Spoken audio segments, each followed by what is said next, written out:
आज हम उठाएंगे वो परतें जो सिर्फ बारूद से नहीं, साजिश, जासूसी और गठजोड़ से भरी है।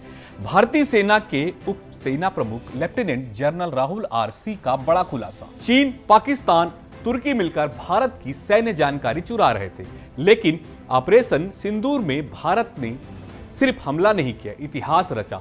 तो आइए देखते हैं इस ऑपरेशन का दूसरा पहलू, जिसकी आज दुनिया भर में चर्चा हो रही है। Lieutenant general Rahul RC. का बयान, ऑपरेशन सिंदूर के दौरान चीन, पाकिस्तान को हमारी सैन्य तैनाती, रणनीति और सीमा पार गतिविधियों की जानकारी दे रहा था।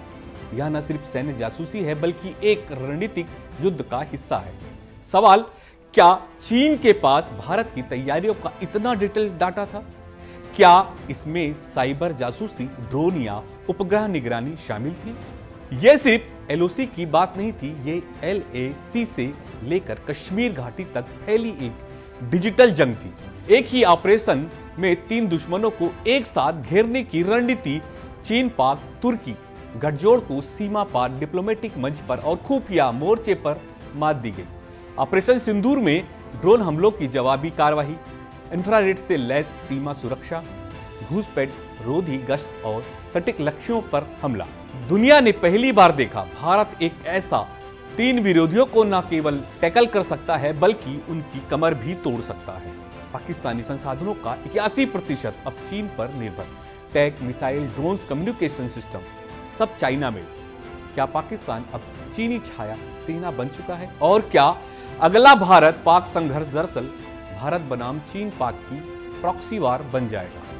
जब हथियार किसी और के होते हैं तो फैसले भी उसी के होते हैं। यही अब पाकिस्तान की हकीकत है।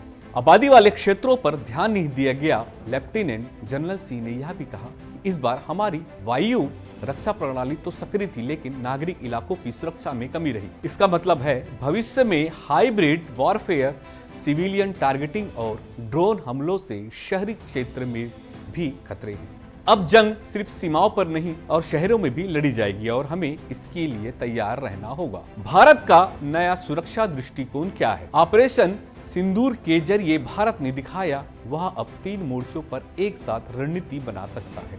आतंकवाद अब बर्दाश्त नहीं होगा, सीधा जवाब मिलेगा। भविष्य की लड़ाई डाटा, ड्रोन और डिप्लोमेसी तीनों से होगी। दूसरा पहलू यही कहता है, अब भारत केवल संघर्ष नहीं करता, वह रणनीति बनाता है, जवाब देता है और हर हमले से पहले उसकी आहट पहचान लेता है। ऑपरेशन सिंदूर एक निशान नहीं, एक संदेश है, और वो यह है कि भारत अब हर मोर्चे पर तैयार है। आपको भी लगता है कि फेसबुक, इंस्टाग्राम मन बहलाते हैं, या धीरे धीरे आपकी मानसिक सेहत को निगल रहे हैं? स्टैनफोर्ड यूनिवर्सिटी की रिसर्च कहती है, अगर आप सोशल मीडिया से सिर्फ एक हफ्ते तक ब्रेक लें तो भी आपका मूड 6% तक बेहतर हो सकता है। तो रिसर्च सिर्फ डेटा नहीं, एक आईना है जिसमें आज की डिजिटल दुनिया के सबसे खतरनाक और सबसे चुपचाप असर डालने वाले मानसिक वायरस को पहचाना गया। आज का सवाल है, क्या हमें सोशल मीडिया से थोड़ा दूर जाना चाहिए ताकि खुद के और करीब आ सके? स्टडी का आधार 35,000 लोगों ने लिया। सोशल मीडिया ब्रेक अमेरिका के 18 वर्ष से ऊपर के 35,000 एक्टिव यूजर्स को शामिल किया गया। प्रयोग सरल था, उन्हें 1 से 6 हफ्तों के लिए फेसबुक या इंस्टाग्राम से लॉग आउट करना था। बदले में हर हफ्ते $25 2100 रुपए का इंसेंटिव दिया गया। नतीजा, फेसबुक छोड़ने वाले का मूड 6% बेहतर हुआ। इंस्टाग्राम से ब्रेक से 4